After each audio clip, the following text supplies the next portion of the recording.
The airport was nearly silent by the time my flight began boarding. It was one of those late-night departures, the kind where tired travelers moved like shadows, dragging suitcases and dreams beneath dim fluorescent lights. I didn't want to board. I didn't want to fly. I didn't want to be anywhere except somewhere quiet, somewhere soft, somewhere that didn't hurt to remember. Before we take off into tonight's story, if you love intimate, emotional WLW tales with slow burn chemistry and quiet tension, don't forget to subscribe to Sapphic Fiction Hub. New Sapphic stories arrive every day to keep your heart company. I walked down the narrow aisle, scanning seat numbers until I reached mine. Window seat, row 17. I sat, pressing my back against the cold leather, exhaling the kind of breath that feels like relief and exhaustion tangled together. For a moment, I thought I'd be alone in the row. Then she arrived. She stepped into the aisle, removing her headphones and tucking a loose curl behind her ear. Her coat was draped over one arm, her backpack hanging off one shoulder. She looked effortlessly beautiful, the kind of beauty that seemed unaware of itself. "Is this seat taken?" she asked, lifting her eyes to mine. Her voice was warm, low, and tired in a way that made her even more compelling. "It's yours," I said, pulling my legs in so she could pass.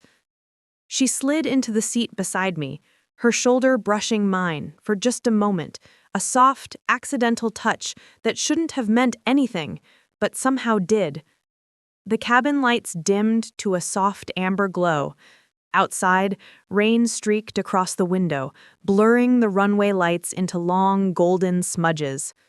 She sighed softly, leaning back. "Night flights are always a little depressing, aren't they?" "Or a little magical?" I replied, surprising even myself. She turned to me with a slow smile. "I like that. Magical sounds better." Then she extended her hand. "I'm Riley."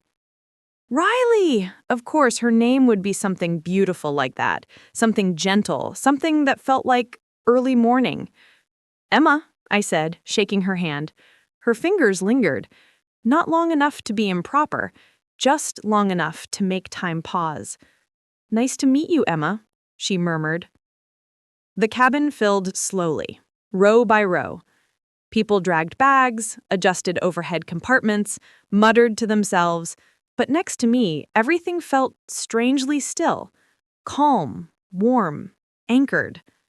As the plane started taxiing, Riley noticed my hand tightening on the armrest. "Do you like flying?" she asked softly. "Not at night," I admitted. Her gaze softened. "I can talk to you until we take off, if you want." I hesitated, then nodded. She smiled. "Okay. Tell me something true, then." "Something true?" "Yeah. Doesn't matter what. First thing that comes to your mind." I swallowed hard. I haven't slept well in weeks." She nodded slowly. "Something heavy on your chest?" "Something like that." She didn't ask what. She didn't push. Instead, she said, "Then tonight, maybe you'll let the sky carry it for you." Her words sank into me like warm tea. The plane lifted, smoothly, gently, and I realized I wasn't terrified. Not this time. Not with her beside me. Once we were in the air, people settled in. Phones went on airplane mode. Someone snored quietly in the row behind us. The cabin lights dimmed further, leaving only a soft blue glow along the ceiling. Riley shifted, turning slightly toward me. "So, Emma, where are you heading?" "I visiting family," I lied automatically. "Is that a good thing or a bad thing?" "That depends on the day." She chuckled, a warm, low sound. "And tonight?" "Tonight," I paused, biting my lip. "Let's just say I'm not looking forward to it." She nodded. "Sometimes going back is harder than leaving." I looked at her. There was something in her eyes, something that said, I understand more than I'm saying. What about you? I asked. Where are you going? Nowhere, really. I blinked. How do you fly to nowhere? She looked down at her hands. It's more like I needed to leave. Her voice cracked on that last word. Just a little. Just enough to reveal something fragile. Do you want to talk about it? I asked, echoing her earlier offer. She shook her head gently. Not yet. Maybe later. Her honesty made my chest ache. An hour into the flight, the cabin was nearly silent. Most passengers slept. The hum of the engine was steady, soothing. The rain on the window had frozen into crystal-like streaks above the clouds. Riley pulled her knees up slightly, curling toward me. Can I ask something strange? I laughed. I'm on a night flight with a stranger. Strange feels normal now. She tucked another curl behind her ear. Can I lean on you? Just a little. It's been a long day. My breath caught. Not because the question was bold, but because it was gentle. Yeah, I whispered. You can. She exhaled softly, shifting closer, her shoulder pressed against mine, then her head rested lightly on it. Warm, close, comfortable in a way that felt undeserved but deeply needed. Her scent, soft jasmine with a hint of rain, wrapped around me. You're warm, she murmured, half asleep. So are you, I whispered back. Her fingers brushed my arm lightly, as if testing whether she was dreaming or awake. We stayed like that for a long time. Two women who didn't owe each other anything. Two women who needed something anyway. Eventually, Riley stirred, lifting her head. Sorry, she whispered. I didn't mean to fall asleep on you. I didn't mind.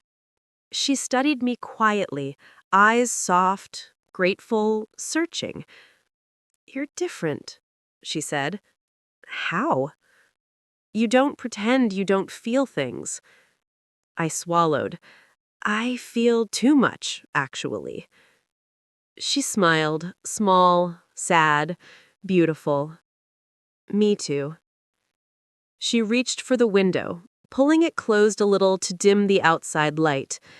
Her arm brushed mine with deliberate slowness. Can I tell you something? She asked. Yes. When I sat beside you, I felt calm. And I haven't felt calm around anyone in a very long time. My throat tightened. I didn't know what to say, so I didn't say anything. I just let the silence be soft instead of awkward. Riley touched my wrist, light, warm, lingering. Your pulse is fast, she whispered. You're very close, I whispered back. She smiled. Should I move away? No. Her eyes darkened, warm, vulnerable. Then don't look at me like that, she murmured. Like what? Like you want me to kiss you. My breath stopped. She wasn't wrong. Riley, I whispered, voice trembling. She leaned in, not fully, not yet, just close enough for her forehead to touch mine. Her hand cupped my cheek, her thumb stroked my skin gently, her breath mingled with mine.